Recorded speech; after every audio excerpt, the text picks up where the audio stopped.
با اکوکوک همراه باشید تا بهتون یاد بدم که چجوری با یه قابلمه ساده تنور خونگی درست کنی. با این روش میتونی هر نونی که بخوای و حتی کلوچه هم توی خونه درست کنی.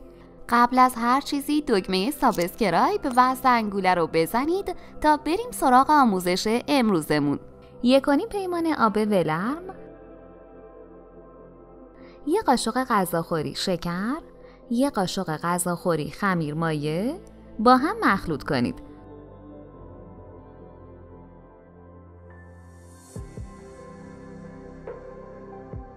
دو و نیم پیمانه آرد سفید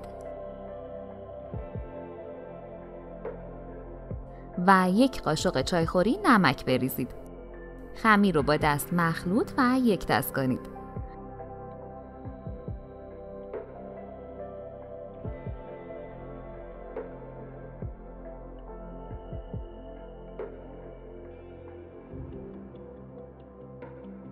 حالا با 1 قاشق غذاخوری کره خمیر رو ورز بدید. ورز بدید تا کره کاملاً به خورد خمیر بره.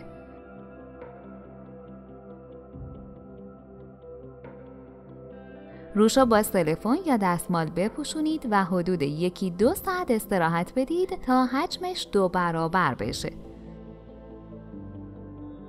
سطح کار رو آرد پاشی کنید.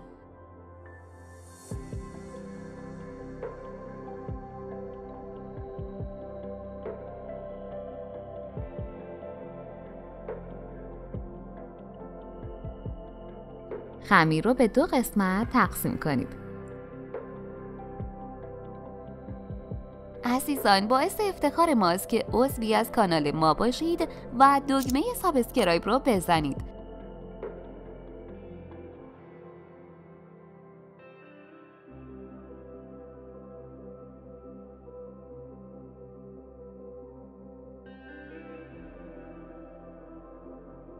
خمیر رو باز کنید طوری که کنارهای خمیر ضخیم‌تر باشه. این کار به این خاطره که وسط خمیر همیشه دیرتر پخته میشه و با این کار پخته یک نواختی دارید.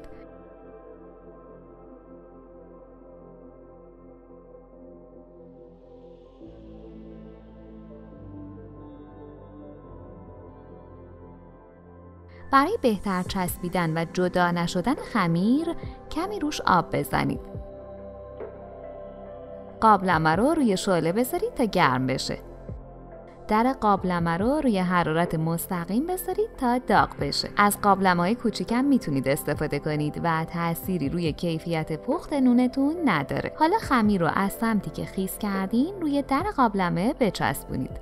بهتره برای انجام این کار از قابلمه روحی یا قابلمه‌های کهنه استفاده کنید. وسط خمیر رو خوب فشار بدید. با چاقو کمی شکاف ایجاد کنید.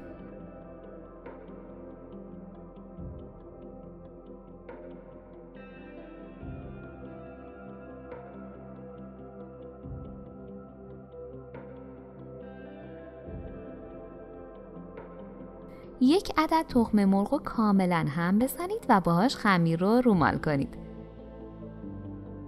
عزیزان، برامون خیلی جالبه که بنویسید از کدوم شهر یا کدوم کشور هستید و غذای معروف محل زندگیتون چیه. توی کامنت ها برامون بنویسید که چه غذایی رو دوست دارید آموزش بدیم. کمی هم کنجد بباشید.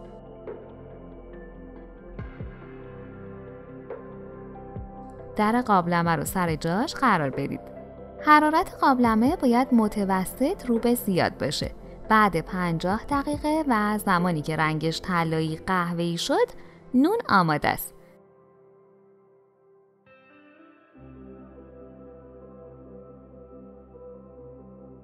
از در قابلمه جداش کنید. چانه بعدی هم به همین صورت درست کنید. این نون بافت فوق‌العاده‌ای داره و حتی میتونید با این روش انواع نون و کلوچه خونگی رو به راحتی خودتون درست کنید. اگه از این آموزش خوشتون اومد، باید بگم که ویدیوهای جالبتری هم توی کانالمون داریم که حتما باید ببینید. ممنون از وقتی که گذاشتید و این آموزش رو تماشا کردید. نوش جان. لطفاً برای حمایت از ما لایک و سابسکرایب رو فراموش نکنید.